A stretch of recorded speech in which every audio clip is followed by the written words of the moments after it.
Hola queridos estudiantes, buenos días o buenas tardes dependiendo de la hora en que ustedes vean este video. Junto con saludarlos, comentarles que he preparado un pequeño material en relación a sintetizar lo que hemos podido ver durante el desarrollo de las actividades de este semestre. Ya con esto también vamos a dar un cierre a lo que nosotros teníamos proyectado hacer en la primera unidad para comenzar luego con un siguiente trabajo. Comentarles que dentro del trabajo que hemos desarrollado durante la unidad nos hemos enfocado principalmente en dos tipos de textos, las narraciones en relación a los cuentos y las poesías en relación a lo que respecta al género lírico. Vamos a tomar algunas de las características de cada uno de estos géneros para ir dando de alguna forma el cierre con los aspectos más importantes de cada uno de estos. Comentarles que en el género lírico, donde se engloban los poemas, se expresan sentimientos e ideas mediante un lenguaje poético. Tiene una característica muy particular y es que podemos identificar rápidamente a través de la vista que los poemas tienen una estructura diferente y se conforman de una manera particular, por lo tanto, una vez que ya lo podemos identificar, podemos también comprender que el poema siempre nos va a evocar algún tipo de emoción. Para esto, el autor utiliza distintos tipos y recursos de lenguaje. Uno de estos es el lenguaje figurado. El lenguaje figurado no es literal, es decir, no siempre dice textual o literalmente lo que enuncia cada palabra, sino es que genera una idea donde hay que interpretar esta expresión que utiliza el autor, en este caso el poeta. Por eso siempre es importante de considerar que el lenguaje figurado hay que darle una interpretación. Y esa también hay interpretaciones que van más generales y hay otras que son más en particular. Cada uno le da la connotación en relación a lo que puede sentir en cuanto a lo que el poema evoca. En cuanto al género narrativo, y en este ámbito nos vamos específicamente a los cuentos, crean un mundo que puede ser real o puede ser imaginado o puede tener una mezcla de estas dos situaciones. Puede ser un mundo que tenga una base en la realidad, pero sea modificado por el autor. Este tipo de género tiene un narrador que es quien nos va contando los acontecimientos. También tiene personajes, tiempo y espacio definidos. Nuevamente, en los personajes, el tiempo y el espacio también puede haber una base en la realidad. Siempre es importante definir que en este tipo de narrativas los personajes enfrentan conflictos, ya sea el personaje protagonista o el antagonista o los personajes secundarios. Y estos personajes también, en la medida que se desarrolla la narración, van evolucionando o no, dependiendo de las acciones que van tomando dentro de la misma historia. Dentro del género narrativo tenemos al narrador, que es también un personaje dentro de la obra. Es quien narra la historia y puede ser protagonista, siendo que es quien realiza los hechos principales de la historia, o puede ser testigo, que es un personaje que observa todo lo que va sucediendo en la historia. O bien puede ser un personaje externo que está fuera de la obra y que puede ser un personaje omnisciente, que es quien sabe y conoce todo lo que sienten o piensan los personajes, o puede ser un narrador objetivo, que es aquel que solamente describe los hechos en los que participan los personajes. En este caso, en el narrador objetivo, el narrador no sabe lo que piensa cada uno de los personajes ni lo que proyecta ser dentro de la historia. Sabemos que en el género narrativo la acción la realizan los personajes. Los personajes son entes o seres reales o de ficción creados por el autor y que participan en los acontecimientos de la historia. Nuevamente, y reitero, hay muchos cuentos o narraciones que tienen personajes que sí existieron en la realidad, pero las acciones que realizan no son reales. Por lo tanto, también hay que tener cierta cautela o algún tipo de análisis cuando uno va haciendo la lectura para poder darse cuenta si esta situación realmente sucedió o no. Dentro de estos personajes también se clasifican según cómo actúan o el grado de participación que tienen en el cuento, en la narración, en las distintas obras. En cuanto a su jerarquía, es cuánto o no participan dentro de la obra. Hay personajes principales, que son los que interactúan más, y personajes secundarios, que son aquellos que interactúan un poco menos, pero que complementan la acción del personaje principal. Tenemos roles dentro de los personajes, donde tenemos el protagonista, que es sobre quien recaen las acciones principales, y el antagonista, que es quien se opone a que el protagonista realice su misión o su objetivo dentro de la historia. Y también tenemos la clasificación según cantidad de personajes, es decir, la cantidad de personajes que actúan o interactúan dentro de estos mismos roles. Las narraciones, como ya lo pudimos ver, relatan diversas acciones de los personajes dentro de una obra. Pues bien, las acciones son los hechos de la historia narrada. Asimismo, como tenemos personajes principales y secundarios, también tenemos acciones principales y acciones secundarias.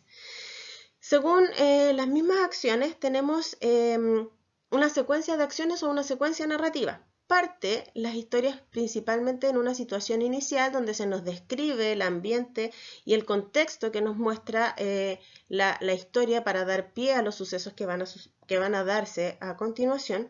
Luego vemos que hay un conflicto que generalmente presenta el protagonista y es a quien le busca dar solución. Y finalmente tenemos el desenlace, que es la consecuencia de las acciones que toma el personaje principal con la ayuda de los personajes secundarios o con las diversas interacciones que van dándose durante la narración entre el personaje principal, el antagonista, los personajes secundarios, el antagonista, el protagonista y así sucesivamente. Pues bien, dentro de estas acciones también hay algunas acciones que tienen más relevancia que otras. A estas acciones que tienen más relevancia que otras y que dan pie, por ejemplo, para los conflictos o para el desenlace, se les llama núcleos narrativos. Y hay también dentro de las acciones un componente temporal que da orden a la secuencia narrativa. Es decir, es la cadena de sucesos que se van dando durante la narración. Sin embargo, muchas veces el tiempo narrativo, que es de lo que estamos hablando, se altera dentro de las mismas narraciones y pueden darse estas especies de recuerdos que nos mueven dentro de la lectura hacia el pasado o hacia las inferencias que hace el protagonista hacia su futuro o el antagonista o los personajes secundarios hacia el futuro. Y ahí, dentro de la misma narración, vemos cómo se va alterando el tiempo narrativo. Dentro de las distintas obras tenemos elementos de contexto que nos permiten entender y comprender cómo se van dando los sucesos o los distintos componentes de cada de los elementos del acto comunicativo. Ya sabemos que todo acto comunicativo tiene como finalidad emitir un mensaje y dependiendo del tipo de texto o de la situación comunicativa, ese mensaje cambia. ¿Ya? Entonces, en este gráfico tenemos las distintas interacciones que se van dando entre los elementos de los actos comunicativos, que finalmente producen una situación comunicativa. Tenemos, por ejemplo, el emisor, que es quien manda o emite el mensaje en forma oral o escrita. Este emisor siempre tiene el propósito de comunicarse, de dar un mensaje o de producir un efecto al enviar determinado mensaje. Pues bien, el emisor envía el mensaje y otorga una información sobre el mundo, puede ser una idea, un sentimiento, un acontecimiento, hacia un receptor que es quien recibe o interpreta el mensaje.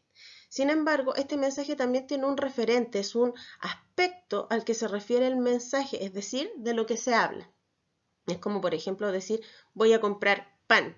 Siempre tendremos el referente del tiempo, podría ser pan para tomar desayuno, pan para tomar once o pan para el almuerzo. Sabemos que se va a dar dentro de un contexto de alimentación. Pues bien, este mensaje tiene un código. El código que se utiliza son las palabras. Y en este caso pueden ser palabras en forma oral, como las que están viendo, como las que están escuchando ustedes ahora, o pueden ser signos, que son las letras en este caso, que forman parte de una lengua, de un lenguaje en este caso. Y tenemos también el canal, que es el medio por el que se transmite este mensaje.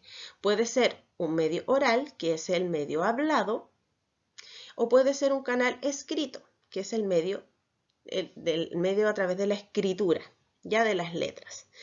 Usualmente utilizamos dos, podría ser también el canal de las señas, si es que tenemos una persona no oyente que pueda interpretar nuestro mensaje a través del canal de las señas, ¿sí? Dentro de la otra rama de los textos que leímos durante este semestre, pudimos ver que leímos algunas poesías. La poesía también tiene un propósito comunicativo y en el propósito comunicativo de la poesía está el expresar sentimientos a través de la poesía misma estructurada en versos y estrofas.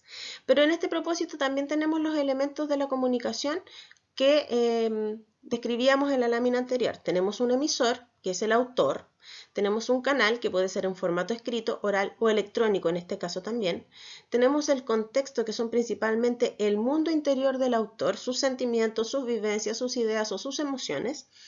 Tenemos el mensaje, que principalmente va escrito en verso. Tenemos el código, que es el lenguaje literario. Y tenemos el receptor, que es el público a quien va destinado este mensaje. A través de la poesía, el autor logra expresar su sentir, sus vivencias internas y utiliza distintas figuras literarias. Las figuras literarias son recursos del lenguaje literario que usan los poetas para aportar belleza, fluidez, modificar o enriquecer y darle expresividad al texto. Hay muchas figuras literarias que nosotros vamos a empezar a conocer dentro de este conocimiento que vamos a tener en relación a la poesía y que vamos a ir profundizando en ellas a futuro. Tenemos este cuadro de síntesis donde tenemos el género lírico y aquí nos podemos resumir principalmente las ideas del género lírico en este gráfico pequeño. En el género lírico la intención comunicativa es transmitir emociones, sentimientos y la visión personal del poeta. Inspira sensaciones de ensoñación, es decir, nos traslada a un mundo de ensoñación cuando nosotros leemos un poema.